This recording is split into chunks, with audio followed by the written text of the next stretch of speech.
बिस्मिल्लाहिर्रहमानिर्रहीम। अस्सलाम वालेकुम दोस्तों, आज की वीडियो के अंदर मैं आपके लिए लेकर आ चुका हूँ मज़ेदार स्पेशल क्रीमी चाट, जो कि हम 3 फलों से बना के रेडी करेंगे। इसके अंदर मैं खरबूजा, केला और पपीते को शामिल करूँगा। तो बहुत ही मज़े की बन के रेडी होती है। तो ये कैसे बनेगी, चलिए जल्दी से वीडियो स्टार्ट करते हैं।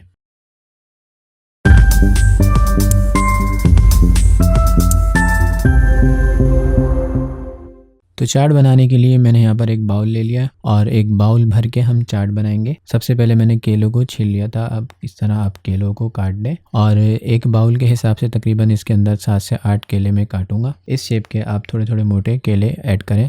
मोटे इसलिए क्योंकि अगर आप बिल्कुल बारीक और पतला इसको काटेंगे तो ये हमारी चाट मिक्स करने के दौरान केले जो होंगे वो टूट जाएंगे। तो हमने चाट ऐसी बनानी है कि हर एक जो फल है हमारा वो साबुत भी दिखे और साथ साथ खूबसूरत भी लगे। तो केलों की कटिंग के बाद एक खरबूजा मैंने ले लिया था और उसको छील लिया था। वो भी इस तरीके से मोटा मोटा शेप से आप काट दें।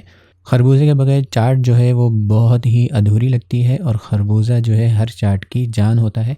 तो इसलिए चाट के अंदर खरबूजा ऐड करना बहुत ही ज़रूरी होता है। तो खरबूजे को इस शेप में मैंने काट लिया। अब इसके अंदर मैं ऐड कर रहा हूँ एक छोटे अदद का पपीता। पपीते के आपने बीज निकाल लेनी है और इसके छिलकों को रिमूव कर लेना है और उसके बाद इसकी इस तरह लंबी लंबी स्लाइस बनानी है। और पपीते की जो हम कटिंग रखें वो थोड़ी छोटी रखेंगे।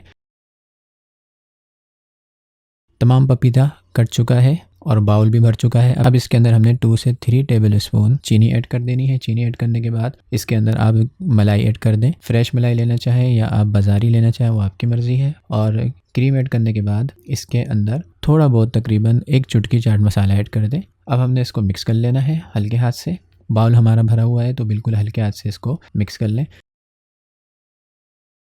तो ये चाट हमारी मिक्स हो चुकी है और हमारी क्रीमी फ्रूट चाट बनके रेडी हो चुकी है। आप इसका लुक देख लें कितना ही ज़बरदस्त और कितनी यम्मी ये हमारी बनके रेडी हुई है। इस तरीके से आप केला, खरबूजा और पपीते की चाट एक दफ़ा ज़रूर बनाकर ट्राई करें। बहुत ही मज़े की लगती है और ये क्रीमी चाट जो है घर के अंदर साफ़ सुथरे तरीके से आप बनाएं और बनाकर इंजॉय करें। आप चाहें तो इसके ऊपर पापड़ी भी ऐड करके खा सकते हैं। तो इंतहाई आसान और बहुत ही लजीज ये हमारी क्रीमी फ्रूट चाट बनके रेडी होती है। उम्मीद है ये छोटी सी वीडियो भी आपको पसंद आई होगी। वीडियो पसंद आए तो प्लीज़ वीडियो को लाइक कीजिएगा, दोस्तों में शेयर कीजिएगा। मिलेंगे नेक्स्ट वीडियो में किसी अच्छी रेसिपी के साथ। तब तक के लिए अल्लाह हाफिज़।